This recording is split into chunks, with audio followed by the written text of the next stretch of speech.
Hello, this is a video about the solar eclipse that's going to happen in Aries 29 degrees and how your relationships will perish and end and the dark forces of the eclipse. Actually, that's not how this video is going to work. It's not about your relationships ending. Did you watch a couple videos that said that? That said about endings and new beginnings? I mean, it kind of happens with eclipses, but it doesn't really work this way with this one.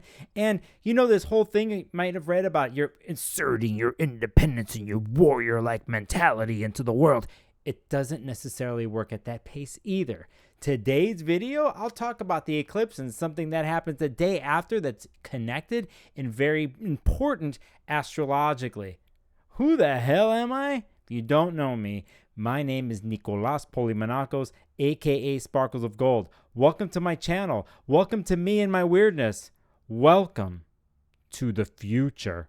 Anyway, let me just put up some charts on the damn screen, okay? Here's a chart. Solar hybrid eclipse, it says. This is happening on April 19th, 9:12 p.m. is a new moon in Aries at 29 degrees. Now, fascinating things I'm going to throw at you. Little pre-things, little chapters in the story to build this particular moment up. And I'm going to bust a move on my little annotator here. Let's see if this works. We're going to go pink. We're going to point to the 29 degrees there. That's a circle, by the way, not an arrow. This would be an arrow to 29 degrees. So, what's the big deal about this? 30 days ago or a month ago, during the equinox, we had the beginning of spring, beginning of fall in the southern hemisphere. We actually had another new moon in Aries that happened at 0 degrees. This new moon is happening at 29 degrees. This is kind of a rare event. You don't usually have two new moons within a month in the same sign. So this happens every couple years, sometimes 2.5, 3 years. So this is an interesting thing off the bat. Now, the one in spring happened at 0 degrees, which is the first degree of Aries, the beginning.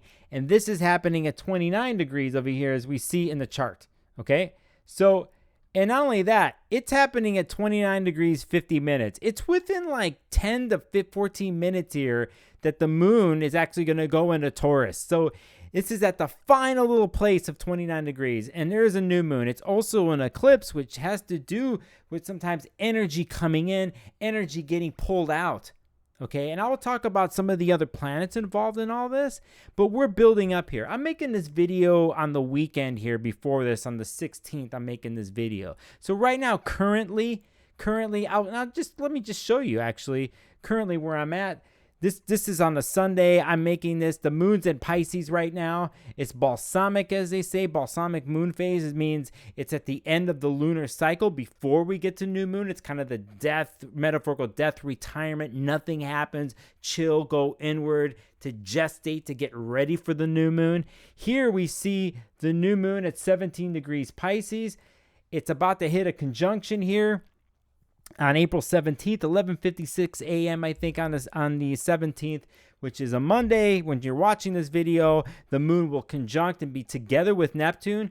Great moment, by the way, every month. As long as Neptune is in Pisces, every time the moon touches Neptune, you want to take that day and focus on the Pisces part of your chart and get, I think, open up and be meditative and visionary and be open up to the divineness and the oneness of the universe. Did I just talk some guru speak to you? I just did, but I really like it when the moon touches Neptune once a month.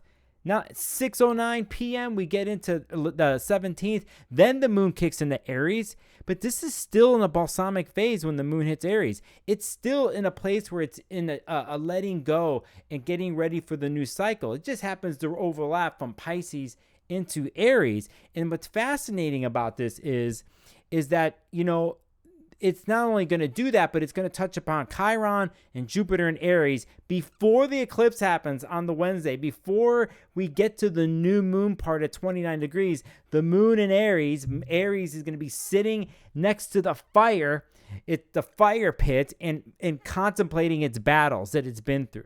If you're in Aries, you got Aries planets, Aries rising. You've been through a lot with Chiron, the wounded healer, in this. You can go watch a video I did on the Libra full moon a couple weeks ago about this, because I go on a long rant about separateness and coming together with Chiron And it's connected to all this lunation and this eclipse that's going to happen. I'll put that up there so you can watch it. So we have the moon's going to touch Chiron and then Jupiter. And that's all going to happen from April 17th into April 18th. And this is all before the eclipse happens, all before that chart I first posted up.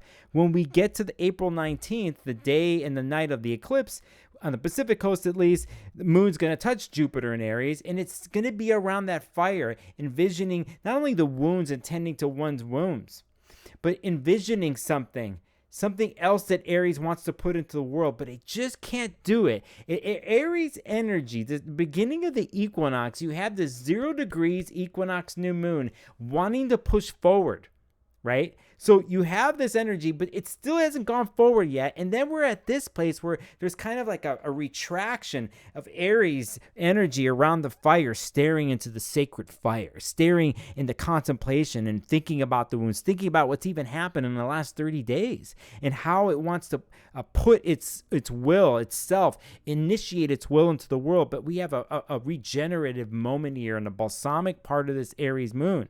But when we get to 9:12 p.m. Pacific on April 19th, then we come to this chart where we're actually at the official new moon. And now let me bust a move here to get the right one here for you, because I always do these things on the fly. And what I find interesting here is in this chart that it's the end and the beginning. And so in one sense, you have the ending of the Aries birthdays in the last degree of 29, and it's the last degrees, but it's a new moon. So, you kind of can't think just one side or the other here. You kind of have overlapping stories going on. So not only that, it's an eclipse. So I had to say those things to build up the moment to this spot right here to 29 degrees eclipse. Now, we always look to the ruler, the planet that rules the eclipse or rules the new moon, which the new moon is in Aries, which means we would go look to the planet Mars. And here, the planet Mars is in the sign of Cancer. Mars traditionally doesn't flow here. Like, it doesn't feel comfortable in the feeling place of Cancer, like the place where one processed their feelings, or was to be safe in them and to push them out, and to have an emotional story go through its phases, then to come through its emotional story. I guess that's one way you could say it. But Mars here is pushing hard, and it has been.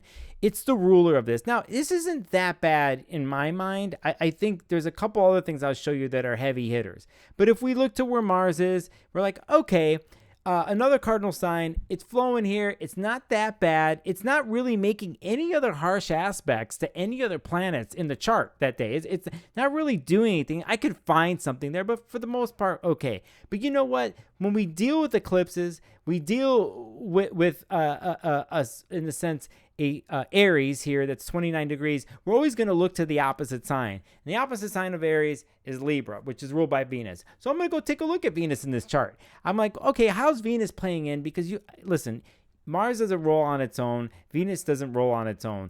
They have an age-old whatever history of I always say this, they're either wanting to make out with each other, or they're fighting, or then they come to find themselves at the negotiating table. So it's a Venus and Mars story, and it has been, okay? So we'll clear this out.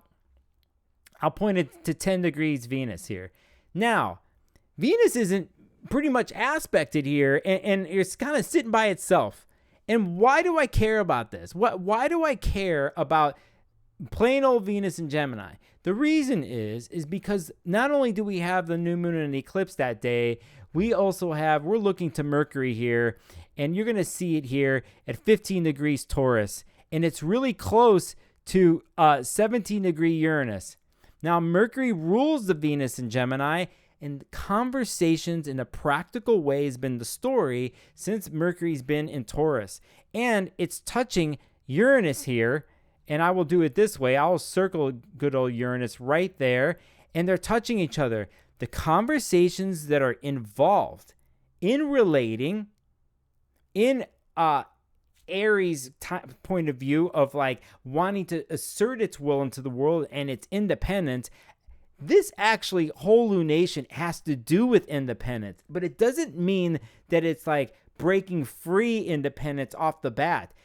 there's a stalemate that happens. Partly because it has to do with conversations that need to happen between Mars and Venus. We look to Mercury and Uranus here, and there's different conversations, almost a different view, different looks, different types of relating that are happening in conversations in a slow, practical, organic, Taurus way. Aries wants to burst through the door. It's been wanting to burst through the door for a month. And it gets a couple steps and runs, and something stops. Something pushes it in a way. Slow down. Not yet. And that's what this eclipse is about. Now, something comes out of the blue here because Mercury's connected to Uranus here. And Uranus brings surprise, ingenuity, doing things that are not normal, doing things from an alternative way, and wanting to shake things up, bring in something progressive and new and forward thinking, in this case with Mercury and Taurus. And Mercury and Taurus is still moving slow in a practical way. Now, I'm going to get to Mercury because there's a big thing that's going to happen a day and a half or pretty much after this eclipse. But there's something I don't want to forget here. And to me, not only do you have Mercury and Uranus, but Mars and Cancer here, which we said didn't really have anything going on with it, actually makes a harmonious relationship with Mercury and Taurus. That's why I'm bringing this up. I'll bring an arrow. Here's 13 degrees, and we go to 15 degrees Mercury here. And so there's the talk of feelings, the processing of feelings. It can be overly dramatic. And I will actually tell you not to get caught up in dramatics with this eclipse and this new moon. I think there's a lesson to be learned about slow conversation, processing, chill, and listening. There's more listening going on here than actually speaking in this lunation. I'm recommending that to you.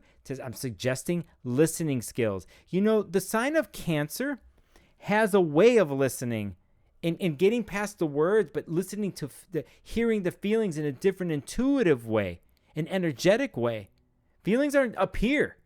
They're somewhere else.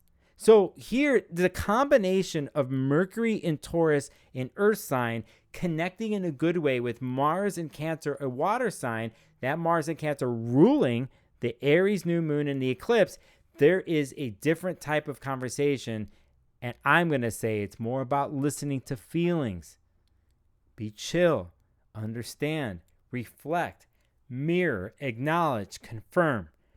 Those are all good characteristics in possibly dramatic situations like this. Now, okay, what else? Is there something else to all this? Yeah, there's a couple things. Chiron's involved at 16 degrees. It's actually making a connection. I'll show you the connection here with another arrow. Chiron goes from 16 to Mercury here, 15. There's another kind of connection going on here. An odd one, but not the best. It's kind of off, and they kind of miss each other. It's not that big of a deal. What do I really want to say? What do I really want to get to is this person right here. Is it even a person? It's a planet. And the planet is Pluto. And I'll circle it here for you because I think this planet in this chart, in this situation, is the anchor in the secret puppet master of all of this. And now, why would I say that? Because basically, at 0 degrees, Pluto at 0 degrees, where it just entered in Aquarius at 0 degrees fixed. If we take a look where the new moon is here, it's at 29 degrees cardinal. But it's 29 degrees 50 minutes. That means within 10 to 15 minutes, the moon is going to go into Taurus. 10 to 15 minutes after the new moon officially happens, the eclipse happens, the moon goes into Taurus at 0 degrees fixed, which means that this Pluto squares, let's throw an arrow here, not a circle, squares, is it going to be nice to me? Squares the moon in Taurus, and it officially in 15 minutes. But it really doesn't just happen then. It's what they're calling an applying aspect. It's waxing towards. Pluto is the secret player in this eclipse. And not only that, Pluto being at 0 degrees Aquarius, it plays this game of being at 0 degrees and then goes back retrograde here in the beginning of May at 29 Capricorn is a cardinal sign, 29 degrees Capricorn. We're pointing at 29 degrees Aries here, a cardinal sign. They're squaring off with each other. Pluto's going to play the game of going 27, 28, 29 degrees Capricorn, 0 Aquarius from now all the way to the end of 2024. A year and a half of Pluto moving over this area. This eclipse is a map. It's an imprint of that story on a mundane world level, political level, and if you have planets in the areas of 27 degrees to 29 degrees cardinal. Cardinal signs are Aries, Cancer, Libra, Capricorn. You have planets there or anything there, this eclipse is huge. You have planets at 0 degrees fixed, Taurus, Leo, Aquarius. I forget. What am I forgetting here? Taurus, Leo. How did I forget? Scorpio. How did I forget you guys? You know, when you watch, the people who watch my videos know I never forget about you. As a matter of fact, I make special videos for you because I have such a connection to you all. Whatever the case is, 0 degrees fixed, you're involved in this eclipse too. And it's a map. It is a map for the next year and a half. So you're like, why the hell, where did this come from with Pluto? In the end, Pluto's a regenerator. Pluto wants to get rid of, here, let me get to my face here because I think this is important.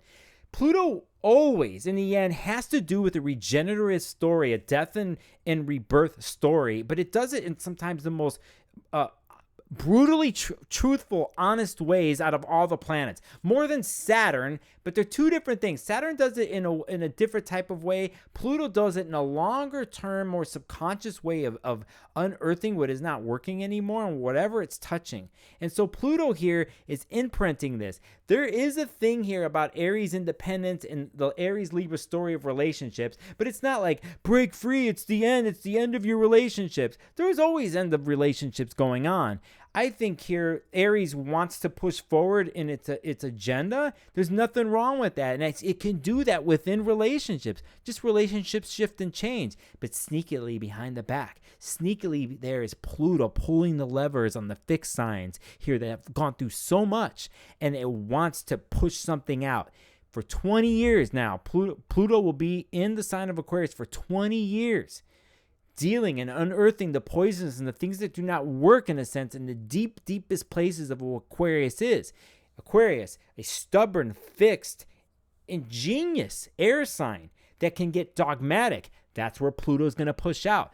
Other things that can happen here, a wanting to constantly break free and freedom and the struggle between what is normal, what is authoritative, what has become the rules. Aquarius wants to break free from those rules and exert its independence in a new, progressive, forward-thinking way. And Pluto's the engine behind all that. So it can work many different ways, but in the end, you don't mess with Hades, the ruler of the underworld, Pluto. Get ready for some fun. Why do I say that? Well, I'm trying not to be like in this video to say like you're messed up and life is going to be hardcore and get ready. You have to watch your back and tears are going to fall. I'm not going to say that in this video. I'm actually going to say here this eclipse and what happens the day after, and I'm going to pull this chart up for you, is actually so effing helpful. And who could say most of the time you hear that Mercury retrogrades are like, the world's falling, back up your hard drive, certain emails didn't get passed through, you have to renegotiate. Yeah, that's all part of it. It's all part of life. Doesn't mean life stops. As a matter of fact, I'm going to tell you right now, as a Mercury-loving person, that Mercury retrogrades are a great time to get things done. As a matter of fact, just so huge for tying up loose ends and finding loose ends you didn't even know about, that by the time it's over, you're rocking and rolling. And how is it connected to everything I just said? Well, because I mentioned Mercury and Uranus were part of the eclipse and how the conversations were going to be coming out of the blue, that ingenious ways of thinking and relating, but in a calm way, in an organic way, while it flows with Mars and Cancer, in an emotional way. But there's different ways of doing this. It's on April 21st at 1:34 a.m. Pacific. that Mercury stations. And when they say that, it stops going forward and it stays stagnant, or it stops further. It just stops. It doesn't go anywhere. It stops. And you know what?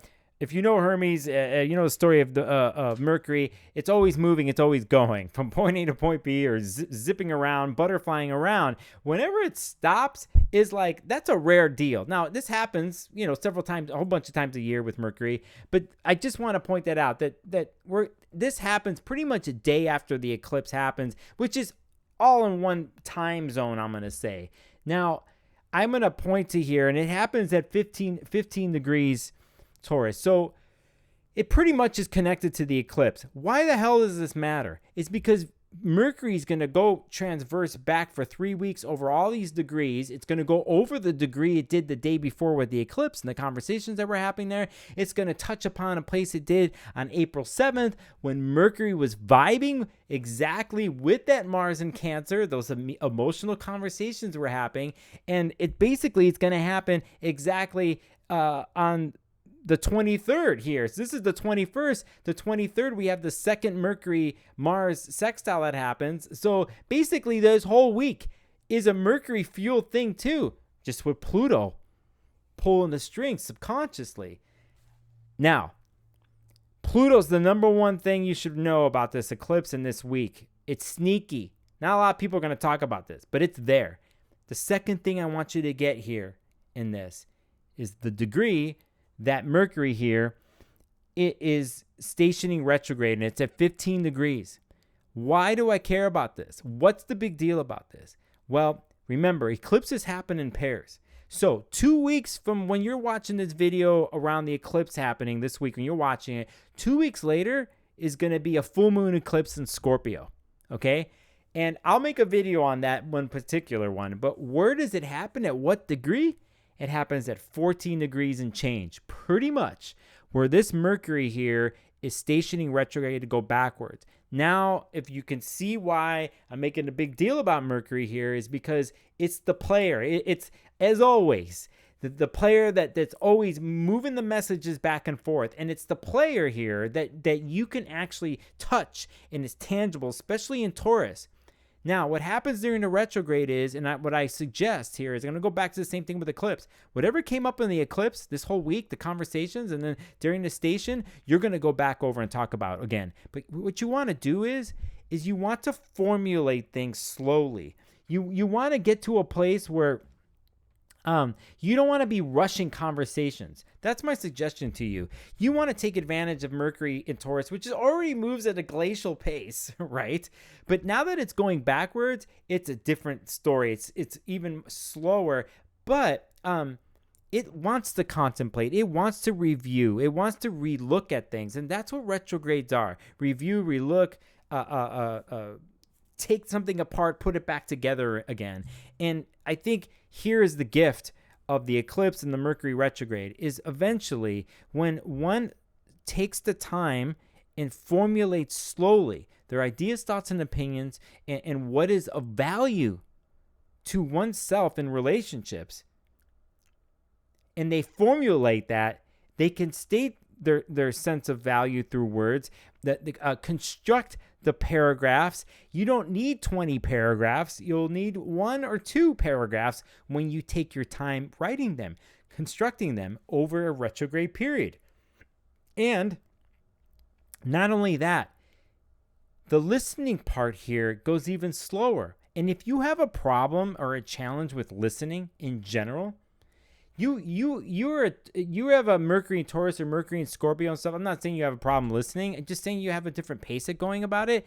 What you're used to doing is also going to be in review. If you have Mercury in Taurus in your chart, let me tell you how big this retrograde is. Not only do you get to like review and revamp the way you communicate, I think the way people see you and the way they might judge the way you communicate in the past could change, because it's not just one person in the communication realm. Is when you're taking a certain stance with yourself and moving a certain way with your formulation, if someone's in tune with you or trying to be, they're there with you, or you are there for with each other in the way the communication connection is happening.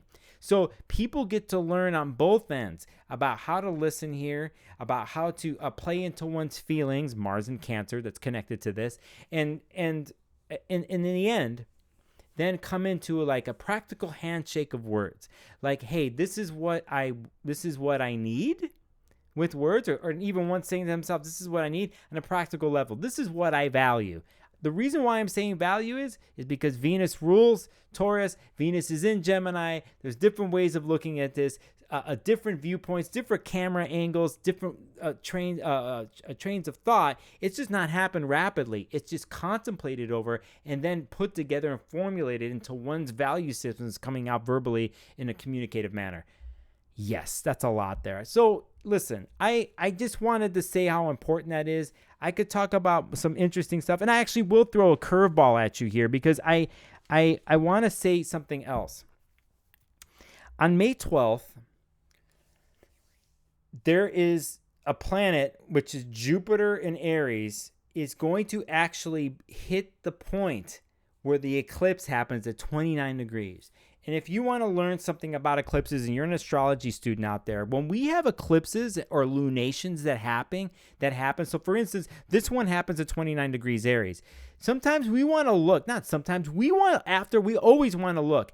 The eclipse passes, right? Then we were trying to see if there's another planet that's going to come up and follow and hit that point, okay? So it's kind of like the back of a train. It's like the train moves about the point, but there's still the back of the train's coming to hit that point too. But on May 12th, 13th, that whole little area, Jupiter, which has been in the sign of Aries since the beginning of the year, is actually going to hit the 29 degree point of where the eclipse was. And it's like a day after that Mercury stops going retrograde. So you could see now how the eclipse here, Jupiter, there's just a story going on here that's power-packed, concentrated in a fixed way for 3 weeks. So if you're looking for some hints and guideposts, when we hit that May 12th area, and so if you're connected to this eclipse, like I said, you got stuff at 29 degrees cardinal or 0 degrees fixed, you are looking to the week of May 12th as the next chapter to confirm what's going on in the storyline. Not only that, I'll throw something else out at you, because I'm in a weird video hyper mood. I'm doing this one on the fly. I actually want to bring up the new moon. You're going to be like, why is he doing this? I'm going to bring up the new moon that's in July 17th. July 17th. Why am I bringing this up? July 17th, 2023. What's the deal? We're going to look. The reason is I'm going to bust my annotator here, because I'm doing that. I'm going to go right here and I'm going to show you. There's the new moon that happens at 24 degrees. This is 3 months later after this eclipse that happens at 29 degrees Aries. This is another guidepost. I'm going to make a video down the line about why I picked these moments. But this is another chapter in the story. If you're affected by this eclipse this week, you want to write these dates down. You want to write down the week of May 12th. You want to write down actually May 5th to May 12th, because that's when the eclipse happens in Scorpio, 14 degrees. That's when Jupiter hits 29 degrees. Mercury stops going retrograde a day later. Big week. Then we have the 3 months later after the eclipse. You want to write July 17th down, because this is connected and will be connected to this week's eclipse. Lots of information I'm throwing out at you, but I'm doing it a little bit differently with my eclipses, because I want you to follow storylines. I'm into storylines. I'm into operas. I'm into dramatic things. And some of the best stories, some of the things we always get into as human beings are always having to do with myth and archetype. Your favorite TV show, your favorite movie, the myth from 1,000 years ago, 2,000 years ago, a story of Romeo and Juliet when Shakespeare wrote it, all the stories. This is how human beings run. We're running on myth and archetype constantly. And we live that. We enact it in our lives.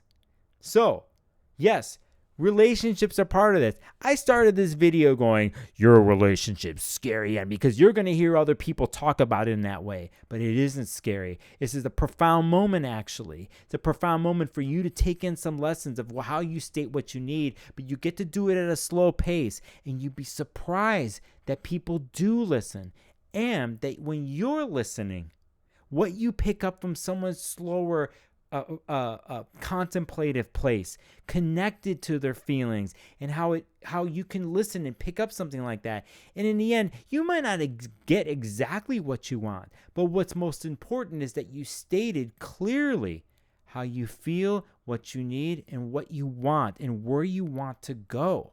And most of the time, that is the best that we can do under certain circumstances. So no, it's not. It's sometimes endings happen and beginnings happen. Sure, it's eclipse stuff, okay? But in the end, I don't want to think like it's the worst thing in the world, because it's not. I actually always try to think in the end and look for the sparkles of gold that you can encounter and grab and use to your positive advantage. If you don't know who I was and now you know who I am, you click the subscribe button. Find me at sparklesofgold.com. I'm on Instagram. I'm a ranter. I do these things off the top of my head. Not only that, within a week and a half of doing this video, I'll be announcing a live stream. I haven't done one in a while. If you don't know how I do my live streams, you can look past on my video tab where it says live.